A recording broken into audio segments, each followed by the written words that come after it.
Hello and welcome everyone. We're going to go ahead and get started. My name is Josh Minthorn. I'm a director here at Excelino, and I'm joined here with one of my team members, Jade Thorpe, and he'll introduce himself in just a moment. We are here to talk to you today about the customer journey and how you actually build a customer-centric journey so that if you have different channels in which you interact with customers, you can have a very cohesive experience around that.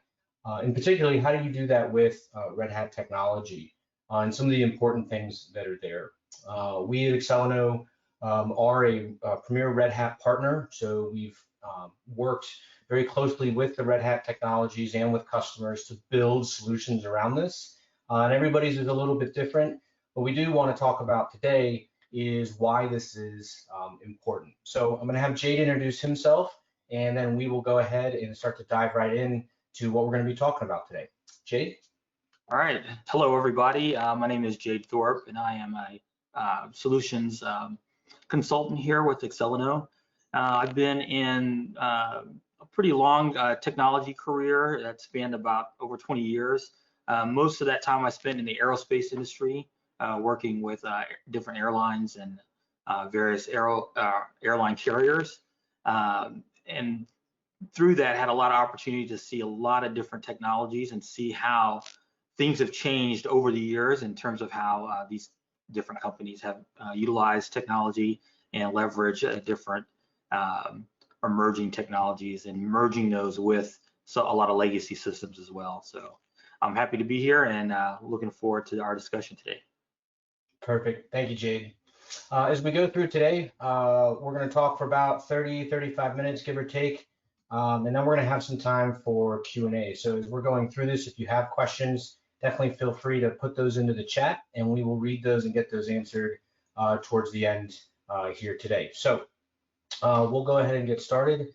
So Jade, as you and I were talking about this and putting this all together, we were talking about our collective experiences in working with customers, especially what you've done around aerospace, and you have more experience there than I do, but I've seen it across a lot of other industries. And what we see is that you have different parts of an organization looking at customer information, trying to maybe sell them different things, and they operate in silos, even though for the one company, it's a single cohesive customer. And it's always been, as we were talking, always been very interesting how we've seen why are they treated individually as opposed to really being looked at from a holistic standpoint. And that's really what brought us here today, about talking about this omni-channel and how do you bring it all together so that you can actually leverage the strengths of the data and everything across all of those channels, all at the end of the day about really having a very, very good customer experience. And I think with the current situation at hand, obviously things are different, we're adjusting, and I think that there's going to be an indelible mark that's left, and we're never going to go back to the way that we were. We're going to go back to some form of that, but we're also going to change in terms of shopping habits, how we work, how we interact with things. And so because now more than ever we're shopping online, how you get the eyes and get people's attention is critically important. I think even more now than before. Yet there are still brick and mortar stores. Those I don't think are ever going to go away. They're always going to be there for some industries and part of different companies' strategies in terms of how they reach customers.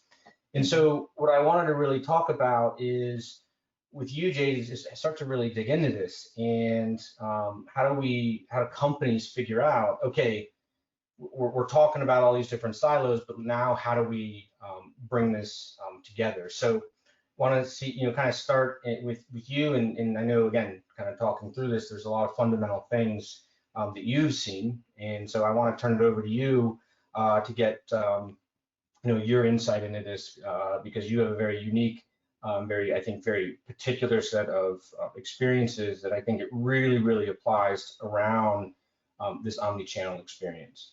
Yeah, absolutely. Yeah, definitely we are in a time right now where our strengths and our weaknesses in terms of how we communicate and see our customers are brought to light.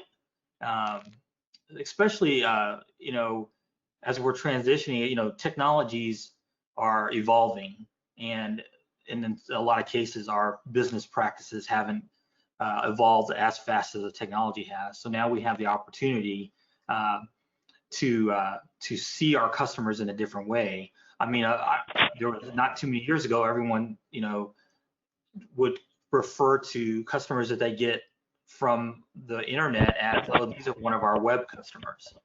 And they look at that web business as a different audience or a different set of customers than those that show up, for example, in their physical location.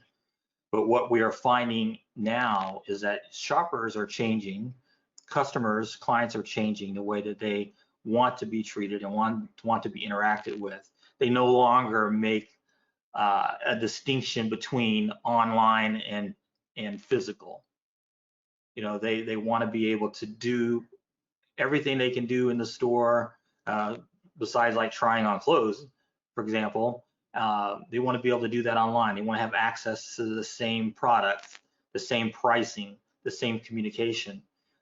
Yet at the same time, when they come into the store after they've shopped online, they want to continue that experience. They want to be able to know that, hey, if I looked online and I saw something that said it was in the store, when I get to the store, it's there, and then I can speak to one of the customer service agents at the store about that product.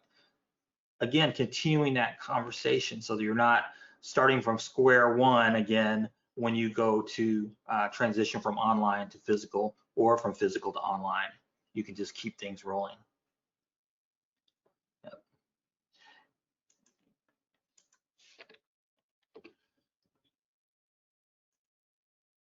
You know, so one of the things that we talked about is these patterns. You know, how to do businesses and organizations treat their customers. If you remember, those who remember the old Sears catalog, you know, with this massive catalog with all their products in it, and it was shipped out to every single family in the United States, got the same catalog. So if you were male, female, old, young, lived in the city or in the suburbs or in a rural area, you all got the same catalog, and it had all the products in there. That was the way commerce was done back then. You know, you wanted to reach as many people as you can with as many products as you can, and that was very expensive because that big thick catalog was very expensive to produce, and you just shipped it to everybody. The reason why that was done back then is because they didn't know who the customer was really. They didn't have much information about them. So the only thing they could do is just to ship this thing out. Now, today we look back in retrospect and we see that that whole concept that really made Sears Roebuck a mega giant in the industry didn't work for them once we moved into the internet age. Once we started getting users that wanted to shop online, Sears didn't adjust to that, and then their big catalog just fell to the side. This is what I would call an anti-pattern. You know, it worked in the 90s and the 80s, 70s, 80s, 90s. It worked, but today that pattern does not work. We're treating all customers the same in that pattern, where we don't really know much about our customer. All we can look at is what they did. So we can look at their order history, but we don't really have enough information to really know who they are and make any type of decisions or anticipation about what we think they're going to do.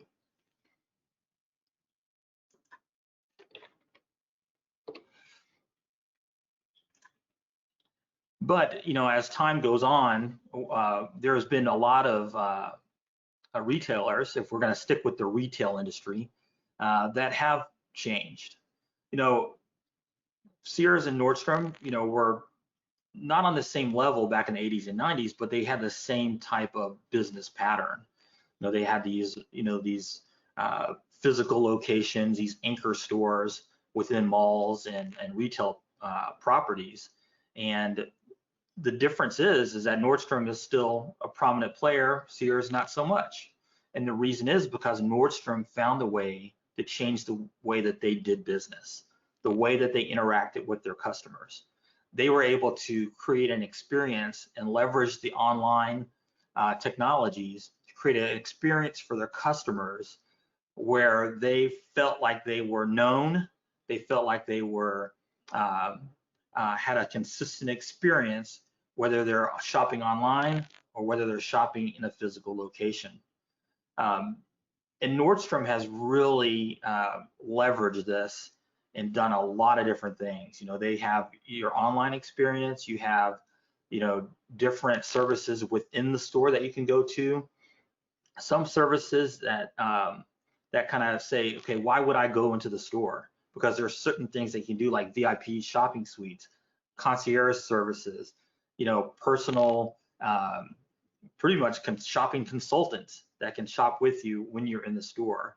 And if you're not, you know, that's not convenient for you or you're not able to do that, then you can also have a great experience while you are shopping online.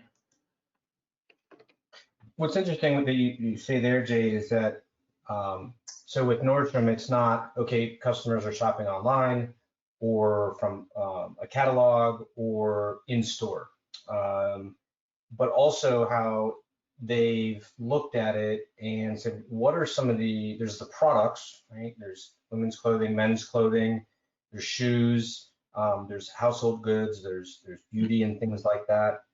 In fact, I don't know if they're still there. I haven't been in Nordstrom in a while, but there used to be little Tesla stores inside of some of the Nordstroms. Is that they were also, again, besides the products, they were created services within their stores to be able to help different types of customers in terms of the level of service that they wanted. And I think that's important too as we talk through this, because again, it's not just how do you make it so that somebody was online and they walk into a store and now somebody can look up and see what this person was looking at, but it's and see what products they maybe are interested in and can offer suggestions. But it's also about this other services that could be a part of that, because those are communicated a little bit differently, sold a little bit differently, potentially different demographics and things like that. And so when we think about that, you know, I think really what we're doing there is we're having a conversation with a customer. And I don't mean a conversation like we're having here. What I mean is there's communication between the whoever's selling the goods, whether it's a product or a service, and the customer. And there's a couple of different ways to communicate that, and that's going to vary per industry and everything like that. But I think one thing is clear, Jade, is that there needs to be consistency. What have you seen around that? Why is that so important when we think about omni-channel? Well, what I like to do is call it the long conversation. You know, it's not just one transaction that you do, but it's a whole set of transactions. It's a whole set of communications, and it's being able to receive data from those transactions and communications, and then make decisions based upon that. So say, for example, you know, in this particular slide, you see we have all of these different ways that we interact with the customer. All right, from social media, email, mobile, website, print ads, digital ads. We know now in the omni-channel pattern, we know what we sent to that customer. We can look at what they view on the website, what they end up purchasing, what are their interests, and then we can tailor what we send to that person, perhaps in email marketing, what we send to them in print, you know, mailers. So there's different things that we can do now to cater their experience to that person, because now we know more about them. But in order for that to work, you have to have this conversation, you know, to provide that consistent environment or that consistent experience. You have to have this long conversation where you are exchanging data with that particular customer and in creating this view of the customer where you know them better than you knew them before. And then you're able to help to kind of decide what they see, where you spend in terms of your advertising. You know, we talked about having things in the store. Well, if you know who your customers are and you know what customers show up in your store, you can start to look at the displays that you have in the store, the service that you provide in the store, because you know the types of customers that are coming into your physical location, and you can cater to those customers.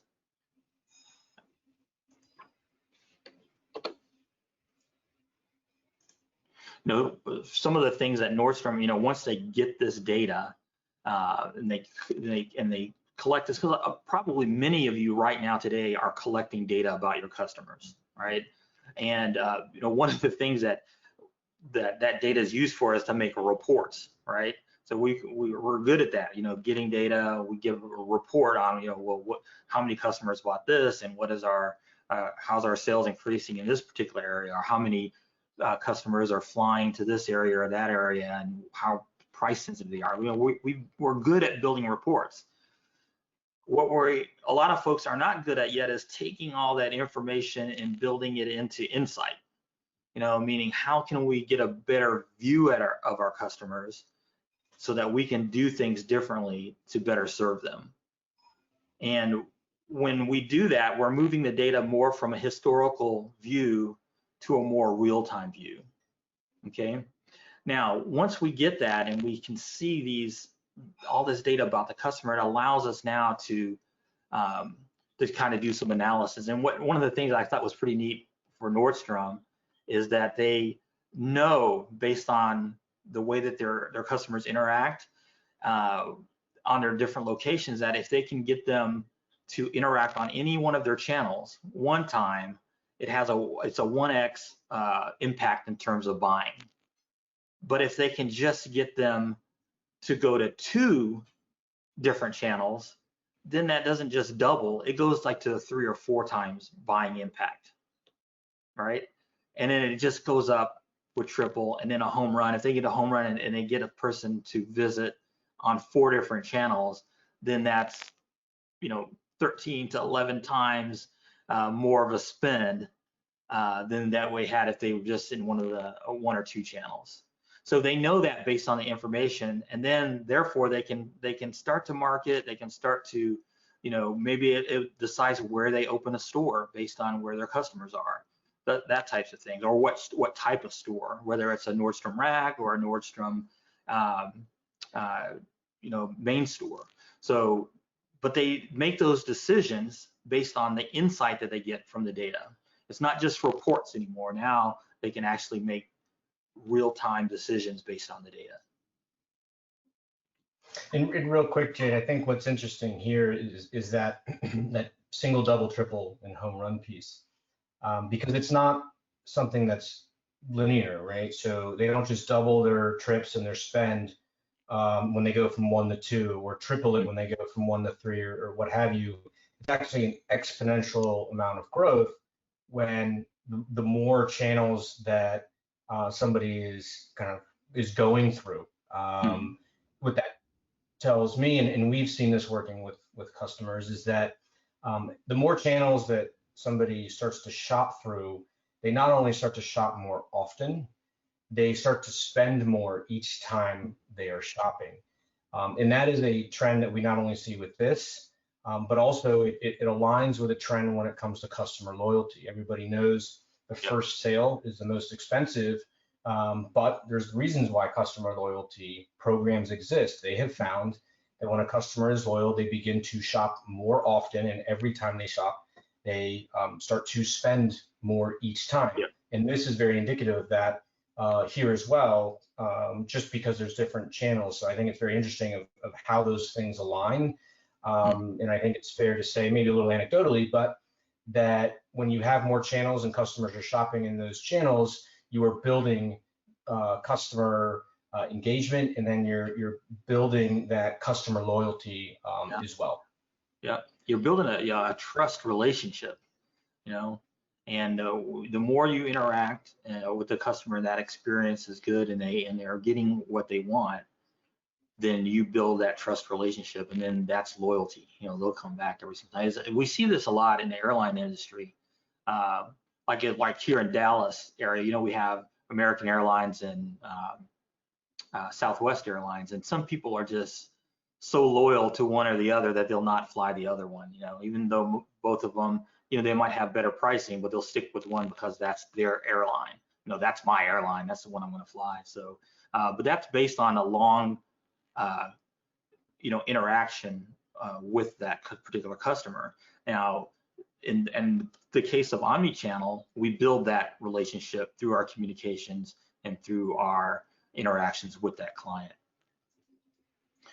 So when you are looking at omnichannel and how you implement it, the first thing we have to do is have a design. We have to have a blueprint of how we're going to address this and where we're going, what do we need to do, and assess what are the things that we already have. In terms, like I said, we're already in a lot of ways collecting a lot of data to build reports and to do things. A lot of different areas, like whether it's the financial area, whether it's inventory, just sales, all those things. We're already collecting a lot of that data.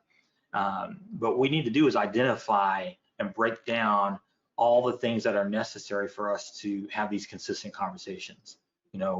We need to look at and analyze how we're currently communicating with the customer and how we're sharing that data about those communications across all the different channels that we're communicating with them on. Is the marketing department communicating with our planning and in our web departments and stuff like that. So is everybody have access to the same information? Are they readily sharing it? We want to focus on unifying all of those different channels so that they're all seeing the customer in the same way, and they're all able to consistently communicate with that customer in the same way. And in order to do that, to put all this together, we have to create this blueprint that really identifies all of our needs, identifies what our existing infrastructure is, and then prioritizes all that together into a set of requirements that then we can then begin to build this infrastructure where we can execute this omni-channel strategy.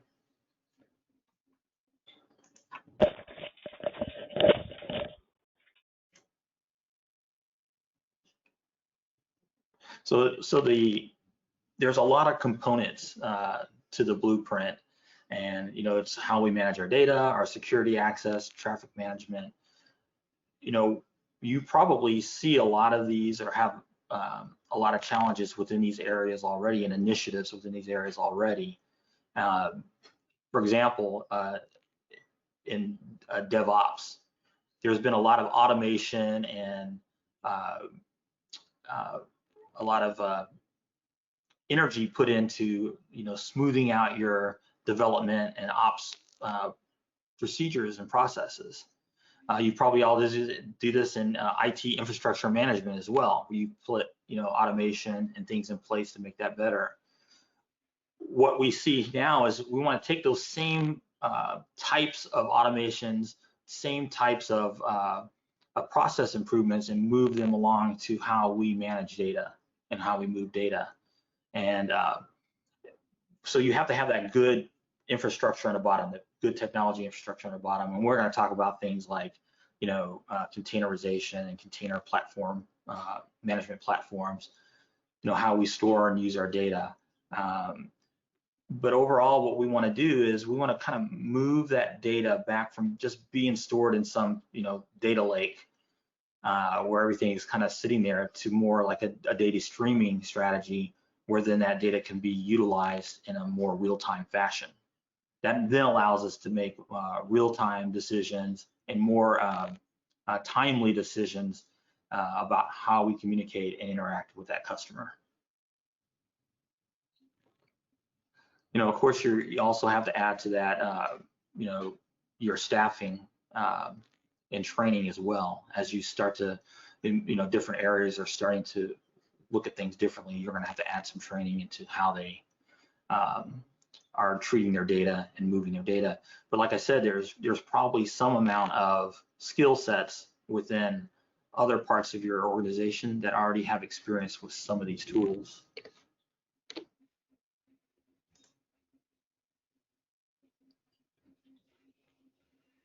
So some of the common things we have are external applications, like third-party applications that we have to exchange data with. We have our own APIs. We have microservices. I did some work earlier this year with a bank, and they had, I think it was 156 different microservices, and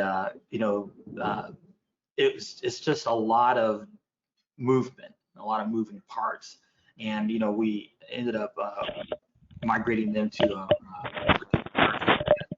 orchestration that allowed them to then manage all those different microservices in a same way. You're going to have the same thing with data as well, because you're going to have microservices that are going to be brokering data back and forth between different services. And then on top of that, you've got business logic, security and authentication. You've got all these parts and pieces to get all this stuff to work together. We're pulling all these channels which have evolved over time to be their own separate thing, but we need a way to kind of glue that all together and bridge from one service to the next. And we have some tools that can help you do that, and how to integrate those things and bring them together.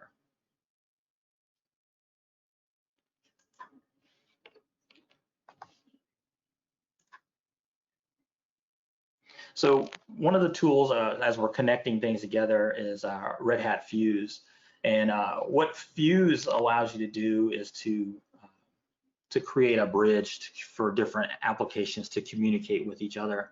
When a lot of times when especially third-party applications, they kind of build their application, and sometimes they have integrations with other systems that they know that they're going to integrate with, but a lot of times you'll get systems that you've had for a while. They don't talk to anything else, and that's probably why they're siloed, is because there's not an easy way to communicate and share that data with other systems. A product like Red Hat Fuse will allow you to provide that bridge, to speak one language to one application, and then another language to another application, and then bring those two things together so that they can communicate. The other thing we have is ways to expose different services in a secure manner, so that your end users can utilize them. And so we have an API management, which allows us to securely expose certain services and keep other services hidden tightly behind our firewalls. Then the other thing, this is very important, this is what I alluded to earlier with our banking customer, is that they had all these microservices. They were using VMs to launch that. We were able to get them to move to OpenShift and container management platform, and then that allowed them to kind of smooth out their development and operations processes. They were able to improve their uptime and reliability. And then not only that, with the different tools for monitoring, they now had a holistic view of how their systems and all their microservices were performing at any given time. And then again, there is automation management. So we need to be able to automatically make decisions based on information that we perceive within our systems. So all of these things, as we bring them together, will help us to achieve these conversations that we want. Because it's really all about bringing data together, getting systems that may or may not already talk to each other, but getting them all to share and talk to each other in a way that we can have a complete view of our customer, and we have the data necessary to help us to make decisions on how to best serve that customer.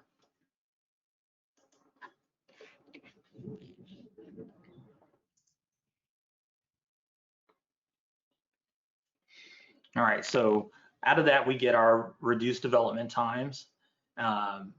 so that allows us to, if we follow the correct patterns and we're using the containers correctly, and we've got our continuous integration, continuous development pipelines, we can make our development a little bit smoother, because we're going to have to do that, because our development process cannot be a barrier to us implementing the services and processes we need to make this omni-channel strategy work.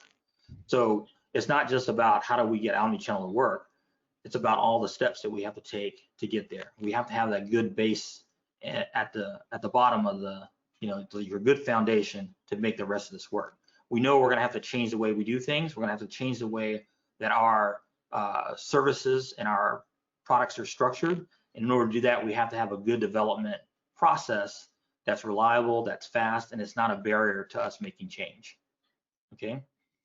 At the same time, we're going to reduce our cost, and we're going to improve our reliability of our systems as well, because of that whole DevOps process that we'll implement is supported from the containerization platform all the way through to the rest of our products as well. And then, of course, we all know about compliance. So HIPAA, GDPR, PCI, all of this stuff. We know that it is a pain, but it's one of those necessary evils that we all have to comply with. So whatever industry you're in, you might even have more stringent things. I know in the aerospace industry, there was a ton of regulation. And in fact, there were whole entire systems that were created just to check compliance of the stuff that people are doing, of the data, just checking compliance. And so that's a real thing. And you have to get control of your processes. You have to get control of your data and how that data is being treated. And there's no better way to do it than in the system where you can see what's happening, you can control what's happening, and you can, make the changes as quickly as you need to stay compliant. And all of this results in an improved customer experience. And that's our goal, really. We're not just collecting data to be collecting data. We're collecting data so that we can provide a better experience for our customer. So all the steps that we do is to support that end goal. And I think, Jay, that's the key piece there, right? It's the improved customer experience. And kind of thinking through everything to improve that, we've got to know, and this is going to be different per industry. It's going to be different for every organization, which is how are these conversations being had or would like to be had with customers, and is it consistent? And you've got all this data. How is that data being pulled together as opposed to being looked at as very disparate, sort of siloed ways to interact with a customer, as opposed to just being a different mechanism, but still the same conversation. But then also going through and thinking about, okay, what's going to be the most important? What do we currently have, let's say, from an infrastructure and architecture standpoint? Because to be able to build out this blueprint, we got to understand what systems need to be connected and why, and what data is where. Does it need to be transformed? How does one thing talk to another? And it really, what is happening is the data is there, or you want to be able to collect more data, and you got to bring it all together, and it needs to be analyzed and looked at and used cohesively so that again, going back to the improved customer experience, that can be provided. And this, Jay, we've talked about this. This really does apply to a lot of different industries. We've talked about, for instance, for customer service, where let's say, for instance, you have internet and cable through a provider. So for instance, I'm here in Charlotte, North Carolina, I have AT&T. Let's say, for instance, there was an outage. Mm-hmm. Well, what if they knew that and then they alerted me ahead of time about when something was going to be, what was the cause, and kept things up to date so I didn't have to call in. Mm-hmm. On the same side, let's say, for instance, I did call in and they knew about an outage, and they could say, hey, Mr. Minthorn, are you calling about an outage to your cable or to your internet? Absolutely. And I could say yes. They say, okay, and then they could give me an update and things like that, and they would already know, and they start to become preemptive and proactive. Mm-hmm. But then you look at something like travel. We've written a blog post about this, where, like you mentioned, airline industries. There's a lot of different airlines, And as we all know, if you've traveled enough, different airlines, they want you to be with different hotel chains, and they might have cruise partners or car rental partners, or there's different vacation packages, all those sorts of things, and they're going to mail you stuff. There's conversations they have on the little screens on the plane or in their app, or when you're actually sitting in a lounge, or a lot of different channels there. But again, it's always about bringing that back together, and how do you then have those conversations with your different customers. So I want to, Jade, kind of start to wrap things up before we get into any of the Q&A. Is why is it so important? Again, circling back to the importance of building an omni-channel strategy and making sure that not only understanding that strategy, but things from a technology standpoint are done well, and how does this apply to other industries? And we're going to show some, but want to have you talk to that as we start to wrap up here. Yeah, absolutely. I mean, all of these industries, for example, I'm most familiar with the transportation industry, and just as you were giving that example there, I remember before when there was a delay in the flight, you'd go to the gate and to find out that the flight was delayed. But now you get a text message as soon as they know that the flight's delayed. That way you can adjust your travel plans and such to accommodate the change of the flight schedule. But you'll find those examples in every single industry. And in that client that you're talking to, it's going to be different how you interact with them based on your industry. But the thing that's common is that all the customers want to be treated as an individual. They don't want to be treated as an unknown customer X or customer demographic group, whatever, baby boomers, Gen Xers, they're not categorized like that. They don't categorize themselves like that in those broad ways. Hey, I'm Jade, I like computers and I like flying to warm places. If you know that, you're not gonna, advertise to me, let's go to Norway for vacation. It's you got to know who I am.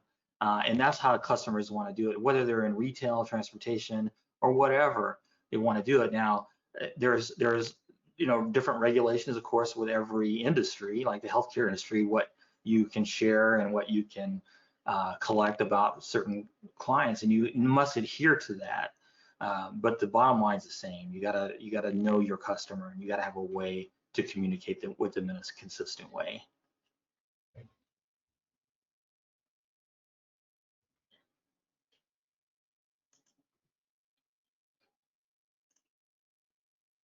So really just to kind of summarize here in terms of what we get for what we do. If we collect and we share that data, we get a holistic view of our customer. We know who they are. We know how to respond to them. We know how to anticipate their needs. And the only way we're going to do that is to know who they are. And in order for us to help make those types of decisions, those kind of moves, is we've got to learn from our data. We just can't get the data, compile it into a spreadsheet report, and that's the end of it. No, we have to discover what are the patterns within that data. We need to bounce it against what we see in other groups of data that we collect. And then we need to make some insight into that, and there are things like machine learning and AI that can help to discover those patterns. But before you can do that, you've got to get a control of your data. You got to get control of that process of gathering the data, moving it to the right places, and then taking that action on it with these other tools. And then the last thing we want to do, once we get that data, once we have a clear sight of our customer, once we have kind of discovered their behavioral patterns and kind of able to now predict what it is that we think that customer is going to do or what they might want to do. So then we can start to tailor communications to that customer specific to what they're doing. Like last week, my family and I went camping, and we went like 5 different times into Academy and bought different stuff that we forgot. But what if I went into Academy the first time and we bought some canteens, and the next time we bought some of this, and they said, oh, this person must be going camping and they must be forgetting some stuff. Why don't we go ahead and send them an email, say, hey, make sure you pick these up, these 5 items. That would have been great. Instead, we kept making all these trips to Academy for things I forgot. But those are the types of things you can start to do when you can predict a person's behavior based on the patterns that you see in the data.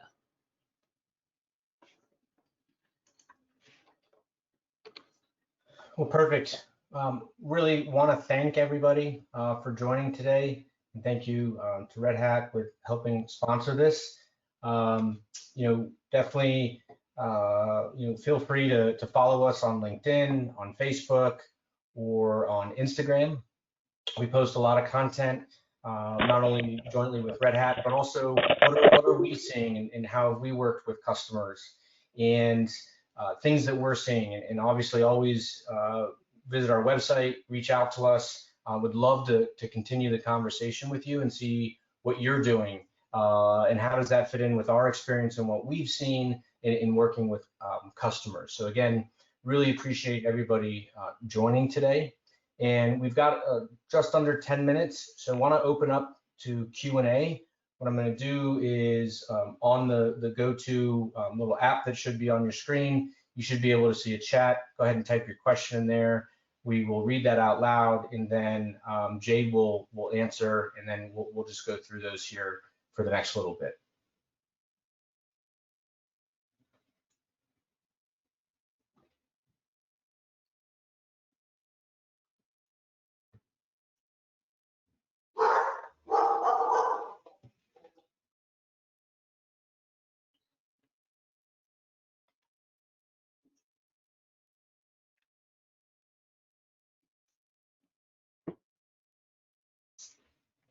No questions yet. Don't be shy.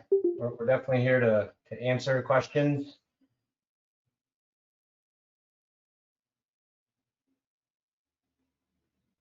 And Josh, as we're waiting on some questions to come in, I just want to make a remark. There are some social groups that I'm a part of. They were groups that we met in person before the quarantine era, and even small little community groups like that had to find ways how they can now shift from having that face-to-face interaction to communicating with their members. And we see what the words that now came out, like Zoom fatigue and all these different things where people are experiencing different things based on technologies that they didn't have to use before. But we have to be preemptive about this.